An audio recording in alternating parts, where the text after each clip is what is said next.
Good evening, dear students. This is Varun Goyal with ICSE Maths class 9th, chapter 3rd, exercise 3A. My dear students, your question number 10 is third A ਦੇ ਆਪਾਂ first 9 questions first video 'ਚ ਕਰ ਚੁੱਕੇ ਹਾਂ ਰਾਜੇ। ਸੋ ਹੁਣ ਆਪਾਂ ਦੇਖਦੇ ਹਾਂ question number 10 ਤੋਂ। At what rate percent compound interest does a sum of money becomes this times of itself? Rate of interest ਕਿੰਨੇ ਦੇ ਉੱਪਰ ਇੱਕ ਜਿਹੜਾ ਆਪਣਾ ਸਮ ਹੈ ਕਿਸੇ ਵੀ ਅਮਾਊਂਟ ਦਾ ਉਹ ਇੰਨੇ ਟਾਈਮਸ ਹੋ ਜਾਊਗਾ ਆਪਣੇ ਆਪ ਦਾ ਇਨ 2 years 2 ਸਾਲਾਂ ਦੇ ਵਿੱਚ। ਮਤਲਬ ਕੀ ਆ, ਉਹਦੀ ਅਮਾਊਂਟ 2 ਸਾਲਾਂ ਦੇ ਵਿੱਚ ਆਪਣੀ ਅਮਾਊਂਟ ਜੋ ਸਟਾਰਟਿੰਗ ਅਮਾਊਂਟ ਸੀ ਉਹਦਾ ਇੰਨਾ ਟਾਈਮਸ ਹੋ ਜਾਊਗਾ ਆਪਣੇ ਕੋਲ। ਸੋ ਦੇਖੋ students, let the principal be X, let the principal be X. ਠੀਕ ਹੈ ਜੀ, ਆਪਾਂ ਪ੍ਰਿੰਸੀਪਲ ਐਕਸ ਮੰਨ ਲੈਂਦੇ ਹਾਂ। ਤਾਂ ਜੋ ਅਮਾਊਂਟ ਹੈ ਉਹਨੇ ਕਿਹਾ ਨਾ ਇੰਨੇ ਟਾਈਮਸ ਇਟਸੈਲਫ ਹੋ ਜਾਂਦੀ ਆ ਅਮਾਊਂਟ ਆਪਣੇ ਕੋਲ, ਸਮ ਇੰਨੇ ਟਾਈਮਸ ਇਟਸੈਲਫ। ਮਤਲਬ ਕੀ ਆਊਗਾ 1.44x ਆ ਜਾਊਗਾ। ਠੀਕ ਹੈ, ਅਤੇ ਰੇਟ ਆਫ ਇੰਟਰਸਟ ਜੋ ਹੈ ਉਹ ਆਪਾਂ ਕੀ ਕਰਨਾ, find.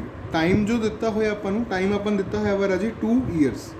Okay, so according to this given information ਹੁਣ ਆਪਾਂ ਇਹ ਸਾਰੀ ਫਾਰਮੂਲੇ 'ਚ ਪੁੱਟ ਕਰਦੇ ਹਾਂ। ਫਾਰਮੂਲਾ ਆਪਣੇ ਕੋਲ ਹੁੰਦਾ A = P 1 + R/100 whole raise to power n। Previous video ਜੋ ਪਹਿਲੀ ਵੀਡੀਓ ਸੀ ਉਹਦੇ 'ਚ ਆਪਾਂ ਸਾਰੀ ਡਿਸਕਸ਼ਨ ਕਰ ਚੁੱਕੇ ਹਾਂ ਵੀ ਫਾਰਮੂਲਾ ਕਿਵੇਂ ਯੂਜ਼ ਕਰਨਾ ਹੈ, ਕਿਹੜਾ ਫਾਰਮੂਲਾ ਕਦੋਂ ਅਪਲਾਈ ਹੁੰਦਾ। ਸੋ ਉਹਦੇ ਅਕੋਰਡਿੰਗ ਇਹ ਫਾਰਮੂਲਾ ਆਊਗਾ, ਇਹਦੇ 'ਚ ਆਪਾਂ ਵੈਲਿਊਜ਼ ਫਿਲ ਕਰ ਦਿੰਦੇ ਹਾਂ। ਅਮਾਊਂਟ ਦੀ ਵੈਲਿਊ ਆਪਣੇ ਕੋਲ ਆਊਗੀ 1.44x = ਪ੍ਰਿੰਸੀਪਲ ਵੀ x ਹੈ ਆਪਣੇ ਕੋਲ, ਅਤੇ ਇੱਥੇ ਆਪਣੇ ਕੋਲ ਆਏਗਾ 1 + R/100 whole raise to power 2। x ਨਾਲ x ਕੈਂਸਲ ਹੋ ਜਾਏਗੀ ਆਪਣੇ ਕੋਲ ਸਟੂਡੈਂਟਸ।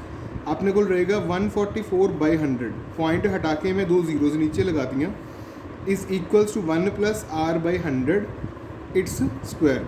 तो ये दिस इंप्लाइज 144 ਨੂੰ ਆਪਾਂ ਲਿਖ ਸਕਦੇ ਹਾਂ 12 ਤੇ 100 ਨੂੰ ਆਪਾਂ ਲਿਖ ਸਕਦੇ ਹਾਂ 10, ਇਹਦਾ whole square is equals to 1 + R/100 whole square. Square ਨਾਲ ਸਕੁਅਰ ਆਪਾਂ ਕੈਂਸਲ ਕਹਿੰਦੇ ਹੁੰਦੇ ਆ ਵੀ ਆਪਾਂ ਕੈਂਸਲ ਕੀਤਾ, ਐਕਚੁਅਲੀ ਇਹ ਕੰਪੇਅਰਿੰਗ ਹੁੰਦਾ ਸਟੈਪ। ਠੀਕ ਹੈ ਜੀ, so this implies 12/10 is equals to 1 + R/100।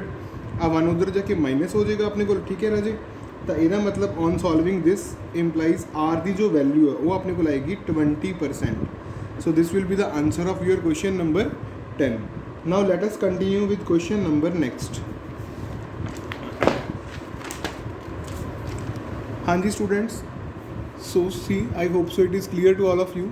C the next question, at what rate percent will a sum of 4000 yield ₹1324 as compound interest in 3 years। ਦੇਖੋ ਰਾਜੀ, ਹੁਣ ਕੁਐਸਚਨ 'ਚ ਦਿੱਤਾ ਕੀ ਹੋਇਆ ਆਪਾਂ ਨੂੰ, ਉਹ ਕਹਿੰਦਾ ਵੀ ਇਹ ਜੋ ਅਮਾਊਂਟ ਹੈ ਇਹਦੇ ਉੱਪਰ ਇੰਟਰਸਟ ਲੱਗ ਰਿਹਾ ਵਾ 1324 ਰੁਪਏ ਦਾ ਇਨ 3 years ਦੇ ਉੱਪਰ। ਤਾਂ ਰੇਟ ਆਫ ਇੰਟਰਸਟ ਆਪਾਂ ਕੈਲਕੂਲੇਟ ਕਰਨੀ ਹੈ ਵੀ ਉਹ ਕਿੰਨੀ ਹੋਏਗੀ ਆਪਣੇ ਕੋਲ। ਦੇਖੋ ਇਹਦਾ ਮਤਲਬ ਤਾਂ ਇਹ ਹੈ ਵੀ ਸਟਾਰਟਿੰਗ ਪ੍ਰਿੰਸੀਪਲ ਅਮਾਊਂਟ ਆਪਣੇ ਕੋਲ ਕਿੰਨੀ ਹੈ ਇਸ ਵਾਰ 4000। ਠੀਕ ਹੈ ਜੀ, ਅਤੇ ਕੰਪਾਊਂਡ ਇੰਟਰਸਟ ਜੋ ਆਪਾਂ ਨੂੰ ਦਿੱਤਾ ਹੋਇਆ ਉਹ ਦਿੱਤਾ ਹੋਇਆ ਵਾ 1324 ਰੁਪਏ। ਅਮਾਊਂਟ ਕਿੰਨੀ ਹੋਏਗੀ ਆਪਣੇ ਕੋਲ, ਅਮਾਊਂਟ 3 ਸਾਲ ਬਾਅਦ ਕਿੰਨੀ ਹੋ ਜਾਣੀ ਹੈ ਦੇਖੋ 4000 + 1324, ਇੱਦਾਂ ਹੀ ਕੈਲਕੂਲੇਟ ਕਰਾਂਗੇ ਆਪਾਂ। ਐਡੀਸ਼ਨ ਤੋਂ ਬਾਅਦ ਆਪਣੇ ਕੋਲ ਆ ਜਾਏਗਾ 5324। ਅਮਾਊਂਟ ਵੀ ਮਿਲ ਗਈ, ਪ੍ਰਿੰਸੀਪਲ ਵੀ ਮਿਲ ਗਿਆ, ਟਾਈਮ ਦਿੱਤਾ ਹੋਇਆ ਆਪਾਂ ਨੂੰ ਇਸ ਕੁਐਸਚਨ ਦੇ ਵਿੱਚ 3 years। ਸੋ ਪ੍ਰੀਵੀਅਸ ਕੁਐਸਚਨ 'ਚ ਜੋ ਆਪਾਂ ਫਾਰਮੂਲਾ ਯੂਜ਼ ਕੀਤਾ ਵਾ ਉਹ ਫਾਰਮੂਲਾ ਯੂਜ਼ ਕਰਕੇ ਜਦੋਂ ਤੁਸੀਂ ਵੈਲਿਊ ਕੈਲਕੂਲੇਟ ਕਰੋਗੇ you will get here R = 10%। ਤਾਂ ਉਹੀ ਫਾਰਮੂਲਾ ਯੂਜ਼ ਕਰਕੇ ਇਹੀ ਇਨਫੋਰਮੇਸ਼ਨ ਦੇ ਨਾਲ ਤੁਹਾਡੇ ਕੋਲ ਜੋ R ਦੀ ਵੈਲਿਊ ਆਏਗੀ ਉਹ ਆਏਗੀ ਤੁਹਾਡੇ ਕੋਲ 10%। So 11th question is also completed students. Question number 12 is ਬਿਲਕੁਲ same. Question number 12 same as, ਉਹ ਸੇਮ ਹੈ question. So now let us see question number 13।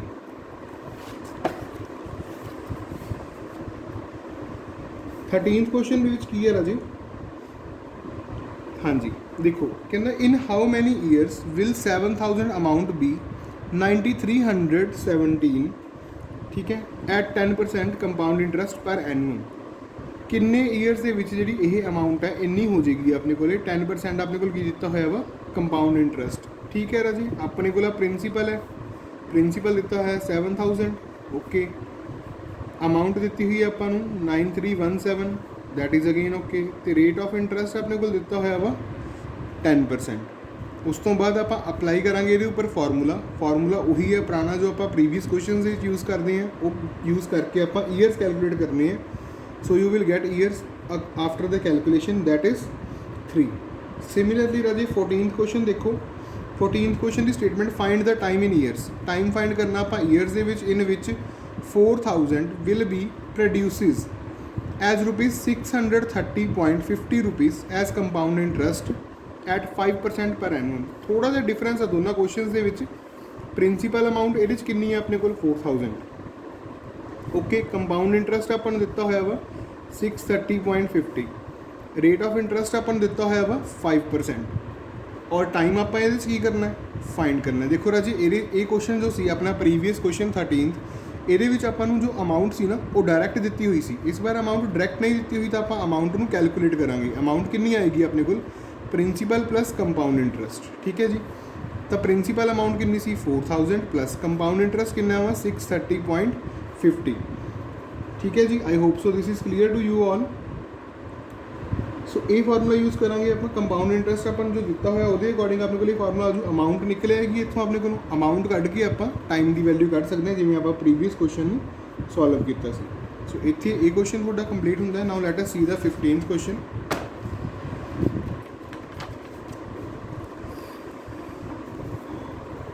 हाँ जी। सो 15th क्वेश्चन देखो students, what they are saying to us, कहते divide करना वा आप 28730 इन्नी अमाउंट है बिटवीन ए एंड बी, दो बंदे ने ए ते B, so that when their shares are lent out at 10% per annum compound interest the amount received by A in 3 years is equal to amount received by B in 5 years. कुछ भी नहीं करना राजे question के very simple question आ। पहला तो आप करांगे let the shares of A B x. सब तो पहला काम की है लेट द शेयर ऑफ ए, उन्होंने आप एक्स लेट कर लें, ठीक है। उदा ही फिर let the shares of B. Shares of B किन्ने आएगी देखो, इस अमाउंट के विचों ए का शेयर जे एक्स आ तो बी का शेयर कितना होएगा, जिन्ना ए का शेयर हो चुका उन्होंने आप माइनस कर देंगे। सो ये चीज़ आ गई अपने को।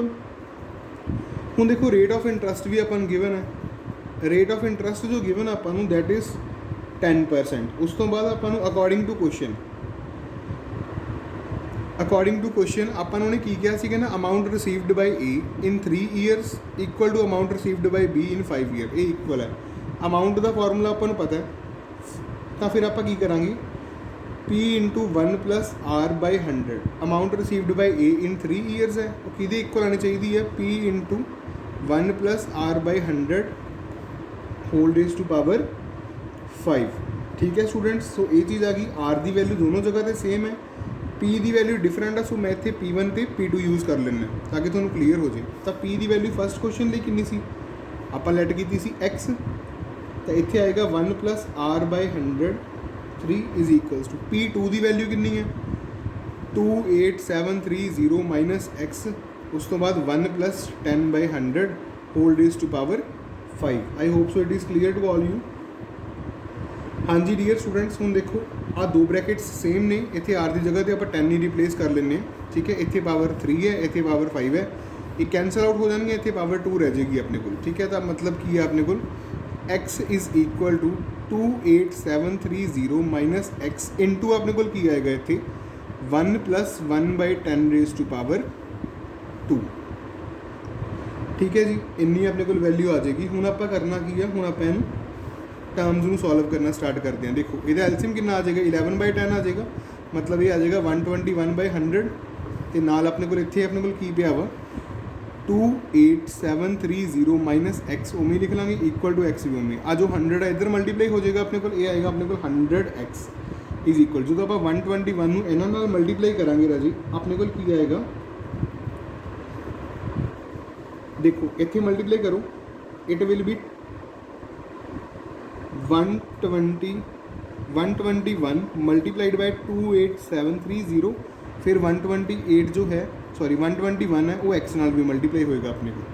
नाउ आफ्टरवर्ड्स हूँ अपने को जो 121x है ना इधर ले आने आप ये हो जाएगा अपने को 221x is equals to this term 121 into 28730। हूँ एक्स की वैल्यू कितनी आएगी अपने को 121 मल्टीप्लाई 28730 बाय 221, ठीक है राजी। After solving this calculation we will have here 15730, okay therefore share of A, ये शेयर ऑफ ए हो गया अपने को, क्योंकि आप एक्स किनू मन्निया सी, आप क्या सीगा भी लैट कर लो भी शेयर ऑफ ए किन्ना वा एक्स, तो एक्स की वैल्यू अपने को ए वाली आ गई, इत्थे आप लिख दिंने आ शेयर ऑफ ए है। उस तो बाद शेयर ऑफ बी, वो अपने को कितना आएगा शेयर ऑफ बी, आपां की क्या सीगा भी जो टोटल अमाउंट है 28730 वो चों एक्स माइनस कर दो, ए का शेयर माइनस कर देंगे आपां, after having a subtraction we will have here 13,000। सो ये आ गया अपने को शेयर ऑफ बी। ये क्वेश्चन इतने कंप्लीट होंगे अपना। 16th क्वेश्चन सेम आ, 16th क्वेश्चन की स्टेटमेंट तुसीं ध्यान नाल देखियो, उन्होंने आपां नूं वैसी गल की है भी इन्नी एज के उन्हें डिपॉजिट किए सी, दूसरी एज के किन्ने होंगे, वो एज का डिफरेंस देख लो, एक दे आई थिंक 2 ईयर्स है, एक दे 4 ईयर्स है, बाकी क्राइटेरिया सारा सेम ही है क्वेश्चन का, ठीक है। 16th question you have to try by your own self. Now let us see the 17th one. 17th question check करते हैं आप, this one. So see students, 17th question, the simple interest on a certain sum of money at 10% per annum compound interest is 6,000 in 2 years. Find sum. वो sum आप find करना वा, अपन simple interest 6,000 दिता होया वा 10% पर एनुअम ते। देखो राजी अपने को सिंपल इंटरस्ट ते एक फार्मूला हुंदा सी, की फार्मूला हुंदा सी अपने को PRT अपॉन 100, याद है तुम सारिਆਂ ਨੂੰ, ठीक है। ਇਹਦੇ ਵਿੱਚ ਆਪਾਂ वैल्यूज़ फिल कर दो।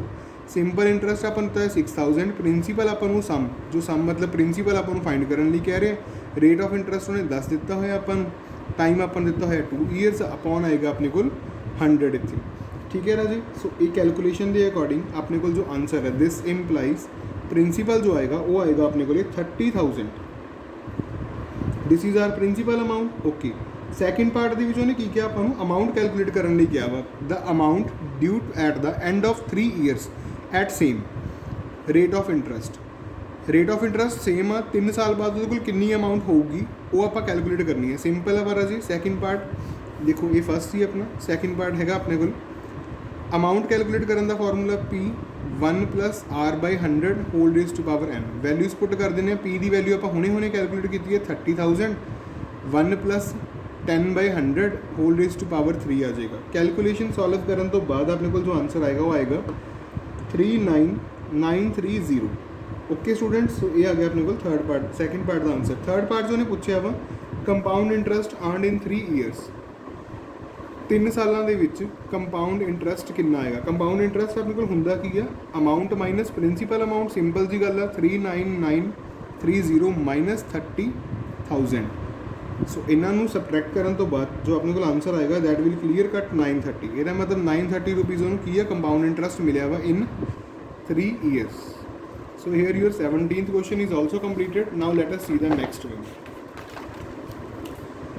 Last question of your exercise students, 18th question.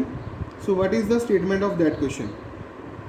बहुत सिंपल क्वेश्चन है, can I find the difference between compound interest and simple interest on ₹8,000 in 2 years at 5% per एनुअम। कुछ भी नहीं किया होया, अपन पहले सिंपल इंटरस्ट चाहिए वा, फिर आप कंपाउंड इंटरस्ट कैलकुलेट कर लाँगे। कैलकुलेट करने तो बाद अपना काम की है दोनों का डिफरेंस फाइंड करना है। ओके सिंपल है, सिंपल इंटरस्ट की गल कर लें। सिंपल इंटरस्ट तो सिंपल ही होंगे PRT अपॉन 100। P की वैल्यू अपने को गिवन है 8,000, R की वैल्यू अपन उन्होंने दी हुई है 5%, टाइम अपन उन्होंने गल कर रहे हैं इतने 2 ईयर्स की, अपॉन अपने को आऊगा 100। आ 2 जीरोज़ नाल जीरोज़ कैंसल हो गई, 5 2 10 होंगे, सो इट विल बी 800। ठीक है जी, सिंपल इंटरस्ट आ गया 800। कंपाउंड इंटरस्ट के लिए अपन अमाउंट चाहिए है 2 सालों बाद अमाउंट कितनी होएगी पहले वो कैलकुलेट करांगे आप, जिमें आप प्रीवियस क्वेश्चन किया सी। सो अमाउंट के अकॉर्डिंग देखो प्रिंसीपल अमाउंट कितनी है 8,000, ठीक है जी, into 1 + 5/100 whole raise to power 2 इन्ना ही आएगा ना अपने को लिखी। हूँ आप कैलकुलेट करके सॉल्व कर लेने, सॉल्व करने तो बाद ये अपने को आएगा 8820। यदा मतलब दिस इंप्लाइज जो अमाउंट है अपने को इन्नी आ गई कैलकुलेशन सॉल्व करने तो बाद। ठीक है, हूँ आप कंपाउंड इंटरस्ट कढ़ लें। कंपाउंड इंटरस्ट की होंगे वा अपने को अमाउंट माइनस प्रिंसीपल। देखो 8,000 मतलब ये की आएगा 8,000 minus 8820, so it will be 820। Compound interest भी मिल गया। नाउ अकॉर्डिंग टू क्वेश्चन उन्हें पूछा सी अपना डिफरेंस पूछा सी दोनों मतलब फर्स्ट हैगी टर्म 820, सैकेंड हैगी 800, सो डिफरेंस कितना आ जाएगा 20 rupees only. So here your exercise 3A is completed. I hope so this exercise is clear to all of you. ਤੁਹਾਨੂੰ ਸਾਰਿਆਂ ਨੂੰ ਸਮਝ ਲੱਗੀ ਹੋਣੀ ਹੈ। If you are having any problem then you can comment me.